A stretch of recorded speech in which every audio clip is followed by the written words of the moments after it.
नमस्कार, good morning. सुबह 8 बजे के समाचारों में आपका स्वागत है। मैं हूं पूजा पांडे। समाचारों में सबसे पहले नजर डालते हैं हेडलाइंस पर।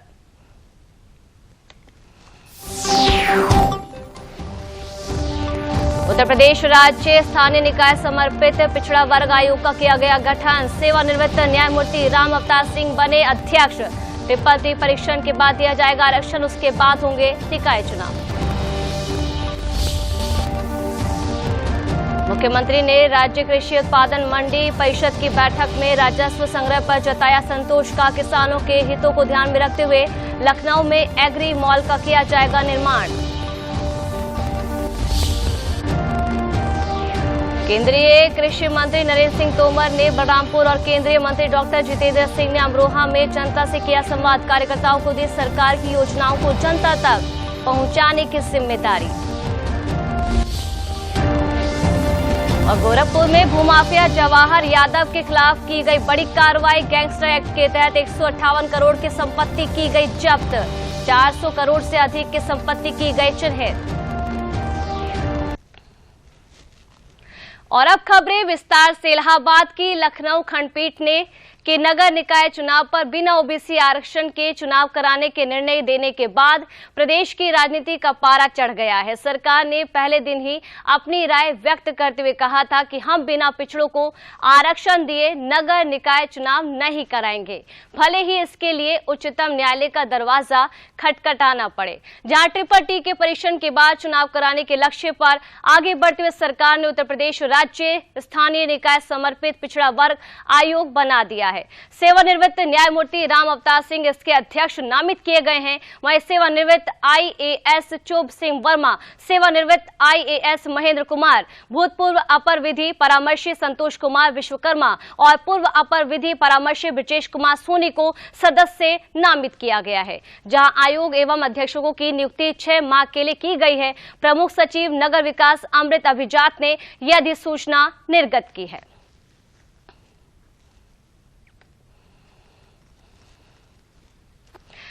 प्रधानमंत्री नरेंद्र मोदी की मां हीराबेन की अचानक तबियत बिगड़ने के बाद उन्हें अहमदाबाद की UN Mehta institute of cardiology and research centre में भर्ती कराया गया, जहां प्रधानमंत्री नरेंद्र मोदी ने अस्पताल पहुंचकर मां का हालचाल जाना। अस्पताल प्रशासन का इसे लेकर कहना है कि हीराबेन का स्वास्थ्य स्थिर है। जहां जानकारी के मुताबिक सिविल अस्पताल परिसर में स्थित यूएन मेहता अस्पताल में हीराबेन को बुधवार सुबह ही लाया गया था, जहां उनका उपचार किया जा रहा है। सीएम योगी आदित्यनाथ ने अपने सरकारी आवास पर राज्य कृषि उत्पादन मंडी परिषद के संचालक मंडल की 166वीं बैठक की। इसकी अध्यक्षता करते हुए उन्होंने कहा कि राज्य कृषि उत्पादन मंडी परिषद द्वारा किसानों के हित का ध्यान रखते हुए किए जा रहे प्रयास सराहनीय हैं। जहां मंडी शुल्क को न्यूनतम करने के बाद भी राजस्व संग्रह में मंडियों का अच्छा योगदान है। चालू वित्तीय वर्ष में अप्रैल से नवंबर तक 972 करोड़ रुपए से अधिक की आय मंडी परिषद को हुई है। हमें इस वित्तीय वर्ष 1500 करोड़ रुपए के राजस्व संग्रह के लक्ष्य के साथ काम करना चाहिए। सीएम ने कहा कि कृषि और खाद्य प्रसंस्करण को बढ़ावा देने के लिए प्रदेश सरकार द्वारा अनेक नीतिगत प्रयास किए जा रहे हैं।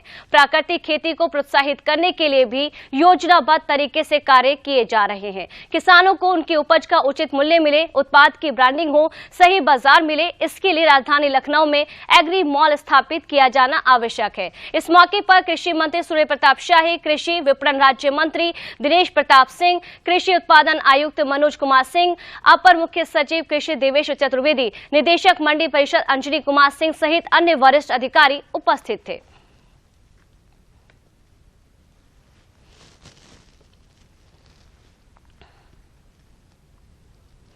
मुख्यमंत्री योगी आदित्यनाथ ने G20 की आयोजन के संबंध में कल उच्च स्तरीय बैठक की। जहां मुख्यमंत्री आवास पर हुई बैठक में मुख्यमंत्री ने G20 के आयोजन को लेकर महत्वपूर्ण आदेश दिए। मुख्यमंत्री ने कहा कि आयोजन को लेकर स्वागत की पूरी तैयारी होनी चाहिए। उन्होंने कहा कि ये कार्यक्रम ब्रांड यूपी को दुनिया से परिचय कराने का शानदार मंच है। हमें इस वैश्विक समारोह को अधिकाधिक लाभ लेना चाहिए। यह आयोजन स्वच्छता, सुंदरता, सुरक्षा और सुव्यवस्था का मानक हो। इसके लिए एक टीम के रूप में सभी को प्रयास करना होगा। उन्होंने कहा कि इसमें स्कूली बच्चों के अलावा आम जन भागीदारी भी होनी चाहिए। स्वागत की तैयारी और सुव्यवस्था,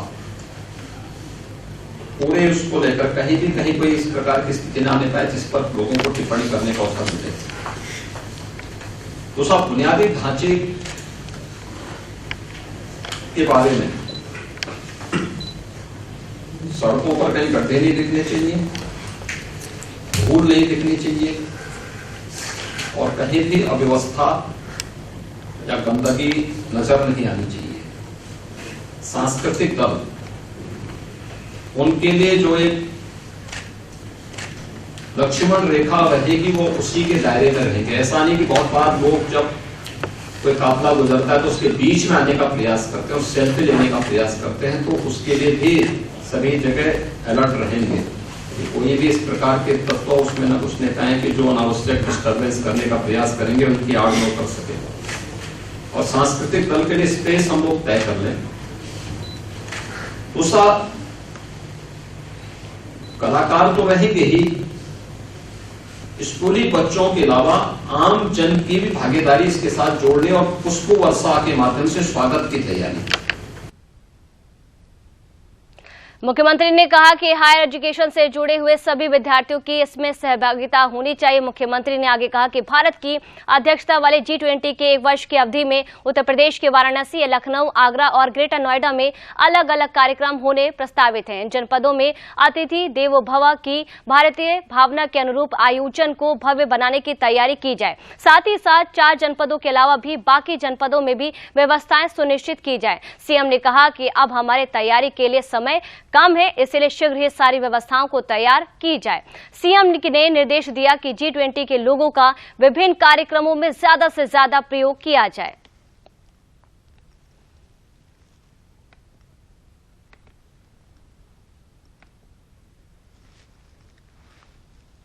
स्कूल कॉलेजेस के बारे में पहले से बात हुई है।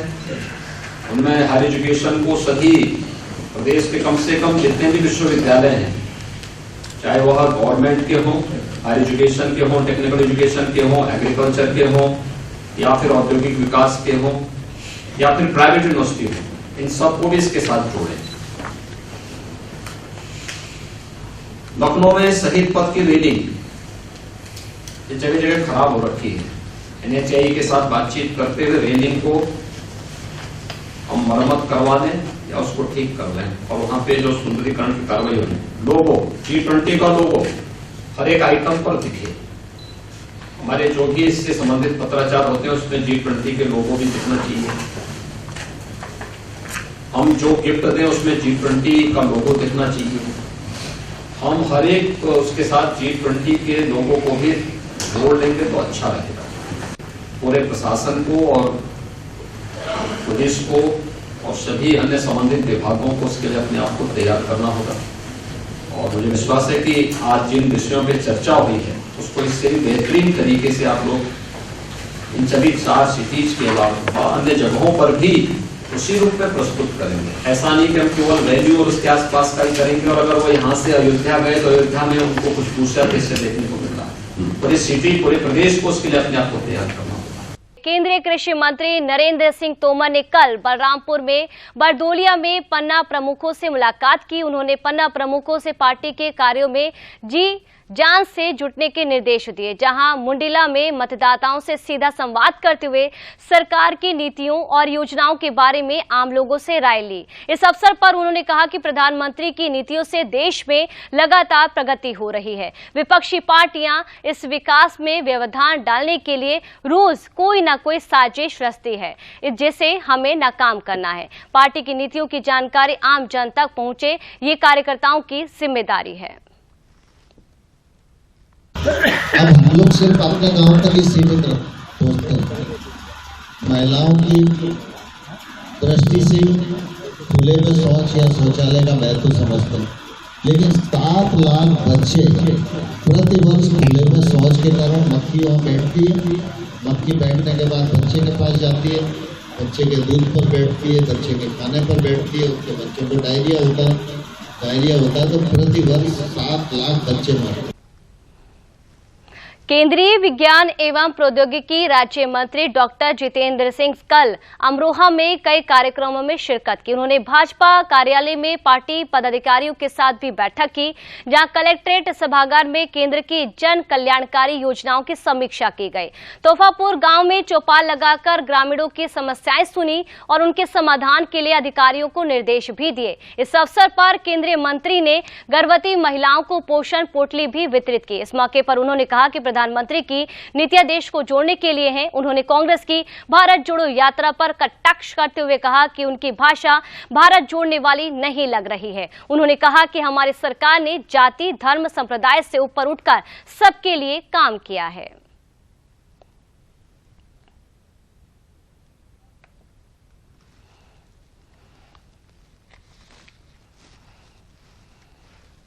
कहने को ये भारत जोड़ो यात्रा है, लेकिन इनके साथ साथ जो लोग जुड़ रहे हैं वो ऐसे हैं जिन्होंने सदा नफरत फैलाई है। तो ये भारत जोड़ने की यात्रा है या नफरत जोड़ने की?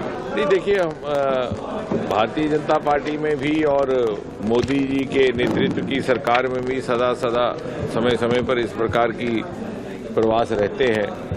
हमारे मंत्री परिषद के साथी भी भिन्न भिन्न प्रदेशों में, भिन्न भिन्न स्थानों में जाकर के सरकारी कामकाज का भी जायजा लेते हैं।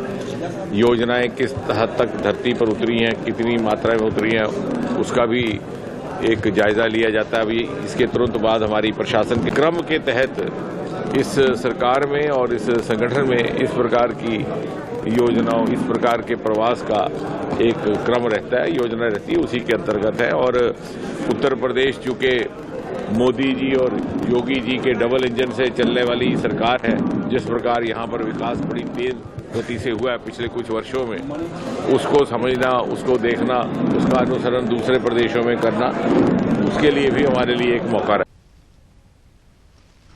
प्रदेश सरकार के डिप्टी सीएम केशव प्रसाद मौर्य ने प्रयागराज के जिला पंचायत सभागार में राज्य ग्रामीण आजीविका मिशन द्वारा 7,724 स्वयं सहायता समूहों की महिलाओं को 50 करोड़ से अधिक सामुदायिक निवेश निधि हस्तांतरित की। इस अवसर पर उप मुख्यमंत्री ने कहा कि केंद्र और प्रदेश सरकार मातृ शक्ति को आत्मनिर्भर बनाने के लिए काम कर रही है। महिलाओं ने अपनी प्रतिभा का शानदार प्रदर्शन राष्ट्र के हित में किया है। उन्होंने कहा कि जब तक महिलाएं सशक्त नहीं होंगी, ये देश सशक्त नहीं हो सकता है।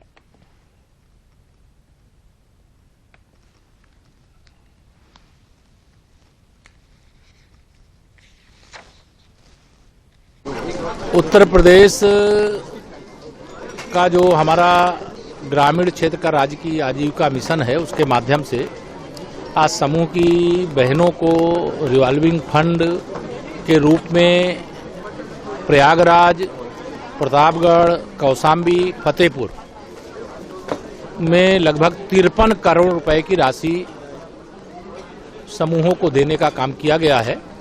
और समूह अच्छा काम कर रहे हैं, महिलाओं का सशक्तिकरण हो रहा है, महिलाओं का विकास हो रहा है, परिवार का विकास हो रहा है और रोजगार को लेकर के जो महिलाओं का उत्साह है वह निश्चित तौर से सराहनीय है। मैं सभी समूहों के उज्जवल भविष्य की कामना करते हुए और प्रयागराज के समूह और अच्छा काम करें, इसके लिए पूरा सहयोग करने का मैं सरकार की ओर से आश्वासन भी दिया हूं। अभी हमारे प्रदेश में 7 लाख समूह हैं, हम 10 लाख नए समूहों को और बनाने जा रहे हैं।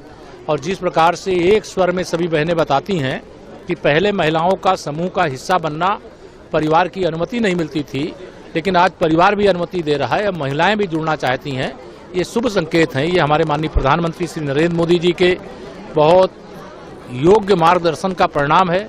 हमारे आदरणीय मुख्यमंत्री योगी आदित्यनाथ जी के नेतृत्व में वो यूपी सरकार के द्वारा जो काम किया जा रहा है, उसका परिणाम है ये कि आज इस प्रकार से हम इस काम को आगे बढ़। प्रयागराज में पूर्व प्रधानमंत्री स्वर्गीय अटल बिहारी वाजपेयी भाषण प्रतियोगिता में डिप्टी सीएम केशव प्रसाद मौर्य मौजूद रहे। इस मौके पर लोगों ने अटल बिहारी जी के बारे में अपनी राय रखी। उप मुख्यमंत्री ने इन्हें संबोधित करते हुए कहा कि आप लोग जब अटल बिहारी जी के बारे में राय रख रहे हैं, तब इससे विपक्ष के लोगों को भी सुनना चाहिए। उन्होंने कहा कि साल 2024 में प्रधानमंत्री नरेंद्र मोदी की सरकार को बनने से कोई नहीं रोक सकता है, क्योंकि सरकार ने सभी के लिए कार्य किया है।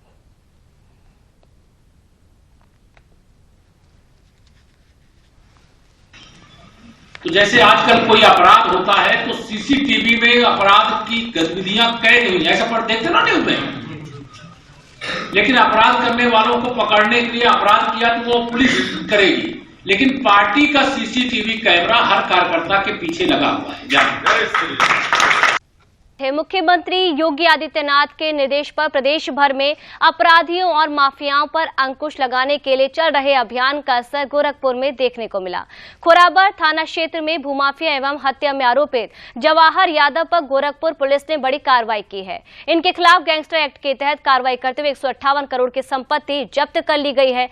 लगभग 400 करोड़ से अधिक की संपत्ति को चिन्हित भी किया गया है। ये गोरखपुर पुलिस की किसी भूमाफिया के विरुद्ध अब तक की सबसे बड़ी कार्रवाई है। गोरखपुर के एसपी सिटी कृष्ण कुमार बिश्नोई ने बताया कि जवाहर यादव बहुत बड़ा भूमाफिया है, जिसके ऊपर हत्या और जमीन कब्जा करने का कई आपराधिक मुकदमे दर्ज हैं।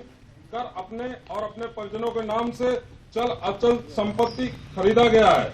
उसी के तहत आज जब्तीकरण की कार्रवाई में जनपद गोरखपुर में अपराध एवं अपराधियों पर अंकुश लगाने के अनुक्रम में पिछले काफी महीनों से विभिन्न प्रकार के भू माफियाओं के खिलाफ एक अभियान छेड़कर कार्रवाई की जा रही है।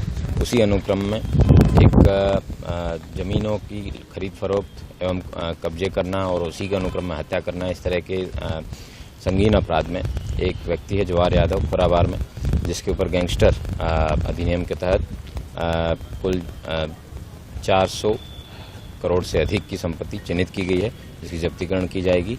अभी तक वर्तमान में 158 करोड़ की जब्ती की जा चुकी है। उन्नाव जनपद के हसनगंज तहसील के कुरूरा गांव में दुबई से लौटा युवक कोरोना पॉजिटिव मिला है। ये दुबई से वापस लौटा था और दोबारा जाते समय लखनऊ में कराई गई जांच में ये पॉजिटिव पाया गया है। स्वास्थ्य विभाग की टीम ने परिवार के 20 सदस्यों की कोविड जांच कर और प्रोटोकॉल के तहत उन्हें घर में ही आइसोलेट किया है। इसका सैंपल जीनोम सिक्वेंसिंग के लिए भेजा गया है। स्वास्थ्य विभाग एहतियाती सारे कदम उठा रहा है और लोगों को कोविड से बचाव की दवाएं भी उपलब्ध करा रहा है।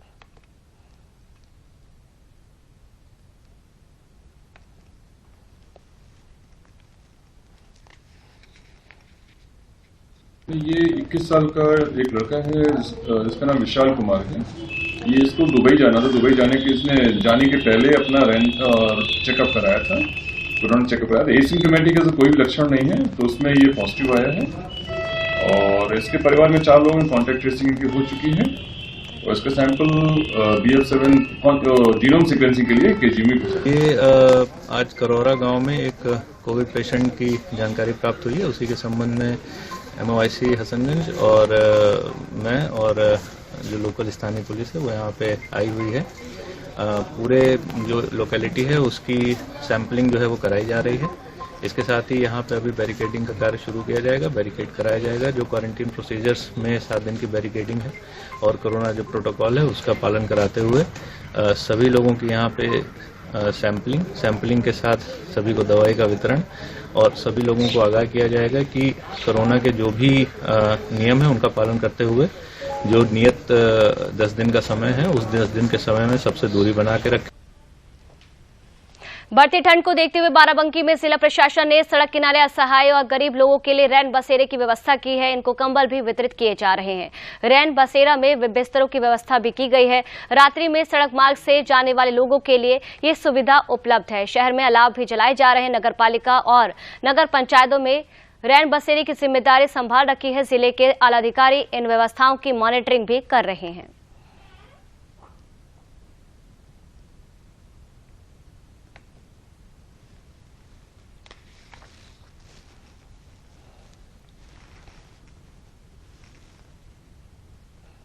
माननीय मुख्यमंत्री जी के निर्देश हैं कि हम लोग जो पब्लिक स्थल हैं उस पर रैन बसेरों की व्यवस्था करें।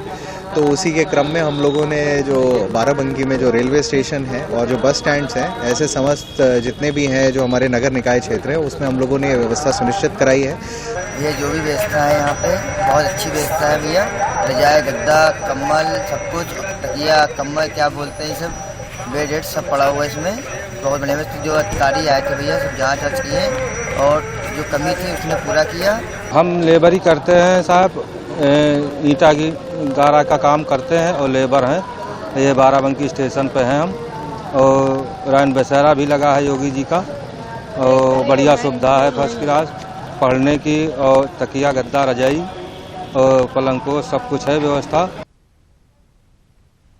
हापुड़ में पुलिस ने अवैध केमिकल से बनने वाले नकली शराब को पकड़ने में सफलता प्राप्त की है। 2 शातिर तस्करों को गिरफ्तार किया गया है। ये लोग केमिकल से बनी अवैध शराब को मिस इंडिया मार्का की पैकिंग करके मिल्क वैन से तीर्थ नगरी हरिद्वार ले जा रहे थे। पुलिस ने इन्हें धनोरा के पास पकड़ लिया, जिससे 2 तस्कर कैलाश चंद्र और संजय को गिरफ्तार किया गया है। वहीं मिल्क वैन से बड़ी मात्रा में अवैध शराब और उससे जुड़ी सामग्री पकड़ी गई है। योगी सरकार अवैध शराब पर सख्त है, जिससे जनहानि को रोका जा सके।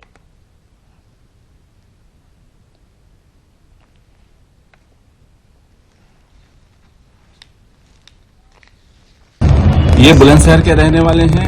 इन अभियुक्तों के नाम कैलाश चंद और संजय है।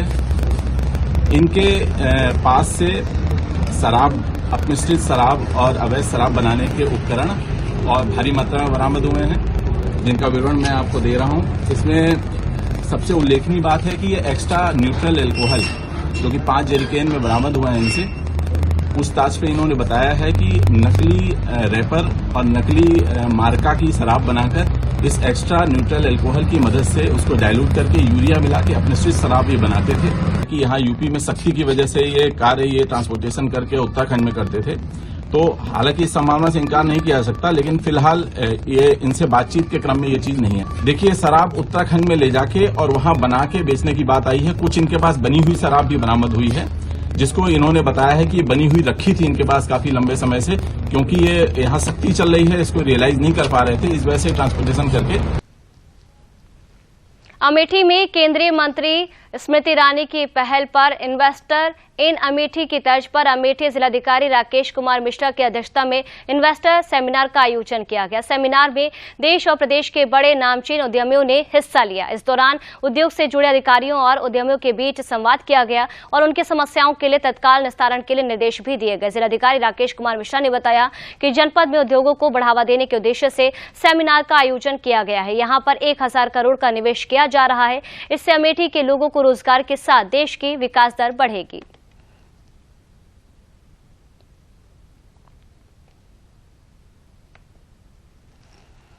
ये हमेशा हम लोग एक्सप्लोर करते रहते हैं कि नए उद्यम आए और जो हमारी जो विशेषता है, हमारे पास जो संसाधन अमेठी के पास है, सबको बताया जाए कि हमारे पास क्या क्या है। आप अवगत हैं कि हमारे पास लैंड बैंक है, हमारे पास सारी सुविधाएं, हमारे पास हाईवेज है, कनेक्टिविटी है। उसी लिहाज से हुआ था। और अब जिन मुख्य लोगों से बात हुई, लुलू ग्रुप के लोग आए हुए हैं और आपने देखा कि इंडियन इंडस्ट्री एसोसिएशन के अध्यक्ष आए हुए हैं और इन सब लोगों को हमने सुना है। कई सारी अभी होटल के इंडस्ट्री के लोग आए हुए हैं। उन्होंने जमीन के लिए हमारे यहाँ जगदीशपुर में होटल लगाने को एक तरह से अनुभव भी किया है, लैंड ली है उन्होंने।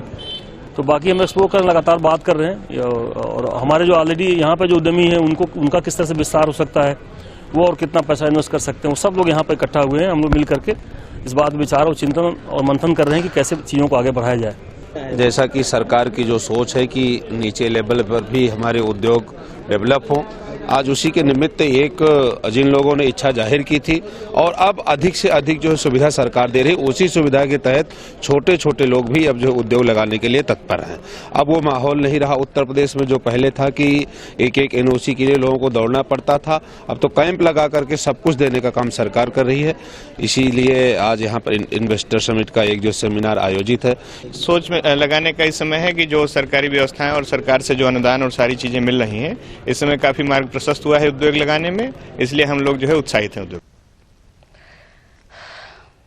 प्रदेश के समाज कल्याण राज्य मंत्री असीम अरुण के नाम पर नौकरी लगवाने के लिए रुपए ठगने वाले आरोपी को खुद मंत्री असीम अरुण ने गिरफ्तार करवा दिया है। मामले की जानकारी समाज कल्याण मंत्री असीम अरुण ने कन्नौज पुलिस अधीक्षक को दी थी। मंत्री असीम अरुण ने बताया कि एक शख्स ने उनसे शिकायत की थी कि कन्नौज जिले निवासी एक व्यक्ति आपका नाम लेकर पुलिस की डायल 112 टीम में टेलीकॉलर की नौकरी लगवाने के नाम पर पैसा वसूल रहा है। मामले की जांच की गई तो मामला सही पाया गया, जिसके बाद पुलिस ने तत्काल कार्रवाई करते हुए आरोपी शिवम दुबे को गिरफ्तार कर लिया है।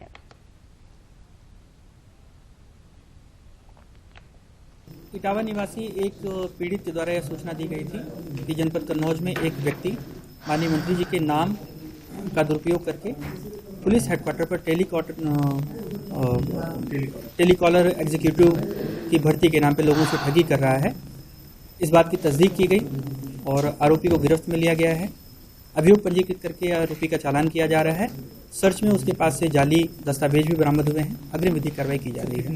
कन्नौज में मेरे पास एक सज्जन ने शिकायत की कि एक व्यक्ति है जो कि लोगों को ठग रहा है और मेरे नाम से भी उन्होंने पुलिस में 112 में टेलीकॉलर की नौकरी लगाने के लिए पैसे लिए हैं।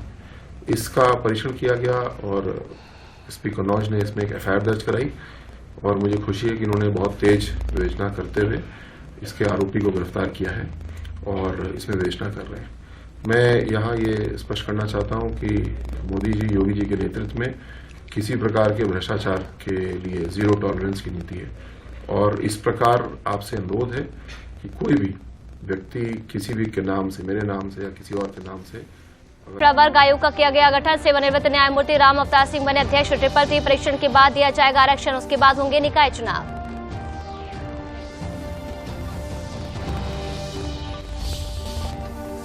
मुख्यमंत्री ने राज्य कृषि उत्पादन मंडी परिषद की बैठक में राजस्व संग्रह पर जताया संतोष का। किसानों के हितों को ध्यान में रखते हुए लखनऊ में एग्री मॉल का किया जाएगा निर्माण।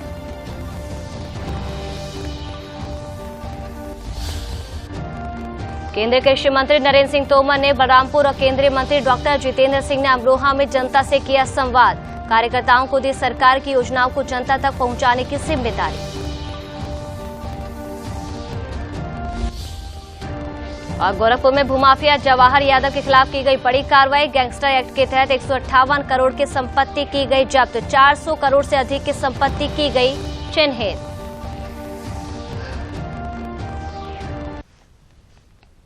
समाचारों में मेरे साथ फिलहाल के लिए इतना ही। नमस्कार।